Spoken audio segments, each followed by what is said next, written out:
बिस्मिल्लाहिर्रहमानिर्रहीम। इन्नल्लाह ला युगय्यिरु मा बिक़ौमिन हत्ता युगय्यिरु मा बिअनफुसिहिम। अस्सलामु अलैकुम वरहमतुल्लाहि वबरकातुहू। इस आयत में खुदावंद करीम हमें यह समझाना चाहता है कि मैं कभी भी उस कौम की हालत नहीं बदलूँगा जब तक वो कौम खुद अपने आप को बदलने की कोशिश न करे। तो इसका मतलब ये भी हुआ कि कभी भी अगर कोई इंसान अपने आप को बदलना नहीं चाहेगा तो परवरदिगार भी उसकी मदद नहीं फरमाएगा। कि हमारे समाज में जो इंसिडेंट्स, जो चीज़ें अभी सामने आ रही है, वो दिल दुखाने वाली चीज़ें हैं। हमारा सर शर्म से नीचे चला जाता है कि ऐसी चीज़ें जो इस्लाम में गुनाह कबीरा है, उन चीज़ों का इर्तिका, उन चीज़ों का मंजर आम पे आ जाना, और वो भी वादी कश्मीर में। जो कश्मीर वलियों, अवलियाओं, मुनियों, ऋषियों की जगह थी, वो कश्मीर जो पाक जगह है और जहाँ पे हम मेजॉरिटी मुस्लिम पॉपुलेशन है, और इस जगह में ऐसे ऐसे चीज़ें सामने आ रही है जो बर्दाश्त करने के बाहर है। मैंने लेकिन इस पे गौर किया है कि ये सुसाइड्स जो है, इंसान जो खुदकुशी करता है, जो कि इस्लाम में हराम है, कुरान की आयत भी है, ला तक़नतू मिन रहमतिल्लाह इन्नल्लाह यग़फ़िरु ज़ुनूब जमीआ, कि अल्लाह ताला की रहमत से नाउम्मीद मत हो जाओ। अल्लाह ताला जो है वो बहुत ज़्यादा बख्शने वाला है। नाउम्मीदी इस्लाम में नहीं है, नाउम्मीद नहीं होना है, क्योंकि हमें खाली दुनिया नहीं, आखरत का भी हमें ईमान है, एतिकाद है कि इस दुनिया के बाद जो है वो आखरत है, वहाँ पे जज़ा और सज़ा होगी। बहरहाल जो ये सुसाइड्स या ड्रग एडिक्शंस जो है पीक पे है, कंपटीशन है अभी हर विलेज में, हर गांव में ये आग की तरह फैल रहा है ड्रग एडिक्शन। तो मैं ये रिक्वेस्ट करना चाहूँगा कि अब वो टाइम गुजर गया है, हम भाषण करेंगे, हम तकरीरें करेंगे, इसके ऊपर हम बहुत बातें करेंगे, वो टाइम गुजर चुका है और अब मैदान अमल में आने की ज़रूरत है। मेरे हिसाब से मुझे लगता है जो लेट मैरेज है, जो हमारे समाज में जो लेट मैरेज का ये कल्चर, ये ट्रेंड जो अभी बढ़ रही है, ये एक बहुत बड़ी वजह हो सकती है। और इसके जो ये सुसाइड या जो लेटेस्ट अभी सेक्स रैकेट जो बस्ट हुआ था मुस्लिमाबाद बाईपास में, या ड्रग एडिक्शन जो है या सुसाइड से, मुझे लगता है ये आउटकम है लेट मैरेज की वजह से। बहरहाल किसी ने सर्वे भी किया था, किसी तंजीम ने, किसी ऑर्गेनाइजेशन ने, 50,000 से ज़्यादा हमारी जो वो फीमेल्स हैं वो मैरिजेबल एज जो है वो क्रॉस कर चुके हैं। और उसने वो न्यूज़ रिपोर्ट्स में भी था कि 10,000 belongs to Srinagar district only. तो इससे हमें ये समझना चाहिए कि हमारी कितनी ज़्यादा जिम्मेदारियां है। लेकिन मैं ये कहूँगा कि जो हमारी जो हर किसी गांव में हम देखते हैं, मैं पता है कि वहाँ पे वो अवकाफ्स बने होते हैं, कमिटीज़ बनी हुई होती है, लोकल कमिटीज़।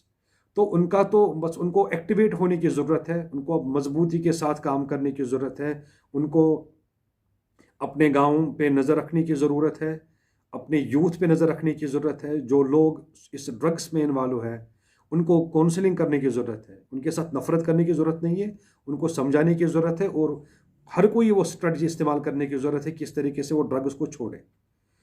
और सबसे बड़ा रोल मैं यही समझता हूँ, जो हमारी अवकाफ कमेटीज़ है वो मेहरबानी करके इस चीज़ को समझे। अगर वो काम नहीं करेंगे ग्राउंड लेवल पे तो कुछ भी नहीं हो सकता।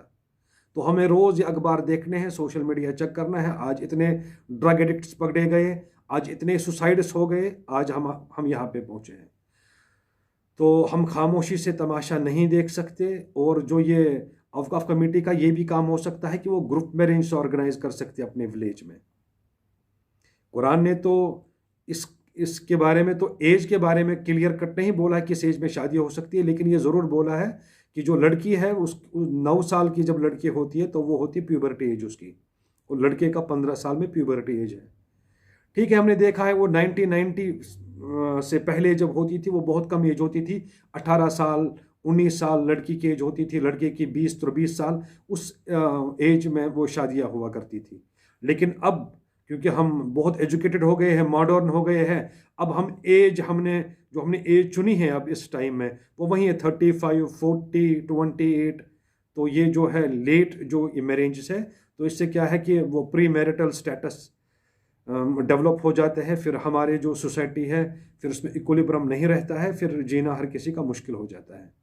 तो मैं यही कहता हूँ कि जो रिलीजियस क्लर्क्स हैं उनका काम है वो अवेयरनेस करेंगे, जुम्मा जो है उनके जो खुतबात होंगे वो तो होने ही चाहिए, वो पॉलिटिकल स्पीच होने चाहिए। पॉलिटिकल स्पीच का मतलब कि जो भी ये मुश्किलात समाज में हो रहा है, जहाँ पे भी ये उनको रिपोर्ट्स आ रहे हैं या रिपोर्ट्स मिल रहे हैं, तो वो अप टू डेट होनी चाहिए। हमारे जो ये इमाम जुम्मा हो और वो बिल्कुल उसी तरीके से लोगों के बीच में अपनी मैसेज क्रॉस करनी होगी उनको। लेकिन मैं ये कहूँगा कि उसके बाद जो हमारे NGOs है, नॉन गवर्नमेंट ऑर्गेनाइजेशंस है, या बहुत सी तंजीमें हैं उसके अलावा है, या गवर्नमेंट एजेंसीज जो है, या हमारे इंटेलेक्चुअल्स हैं, डॉक्टर्स हैं, इंजीनियर्स हैं हमारे समाज में, टीचर्स है, टीचर फैटर्निटी है, मीडिया है, तो सबका रोल बनता है अवेयरनेस कंपोनेंट पे। हम ज़्यादा से ज़्यादा अवेयरनेस करें इस चीज़ के बारे में, इंटेंसिफाई करें अवेयरनेस को, ताकि हमारे समाज में जो इस तरीके की बीमारियां फैली हुई है इन बीमारियों को हम जड़ों से काट कर बाहर फेंकें। तो फिर मैं यही कहता हूँ कि जो मैंने मैरिज के बारे में कहा है, पैगंबर करम सल्लल्लाहु अलैहि वसल्लम का भी ये बहुत मारूफ हदीस है, अन निकाहु सुन्नती फमन रगिबा अन सुन्नती फलैसा मिन्नी।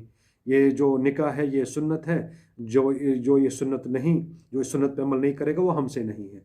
तो एक तो ये कोशिश करें अवकाफ़ कमेटीज़ जो है, या जो भी कमेटीज़ है, या अवकाफ्स है, या महल्ले में जो छोटी छोटी ऑर्गेनाइजेशन होती है, वो थोड़ा सा मजबूत होकर सामने आए, वो रीच आउट करे, वो हमसायों के पास जाए, वो नज़र रखे हर जगह।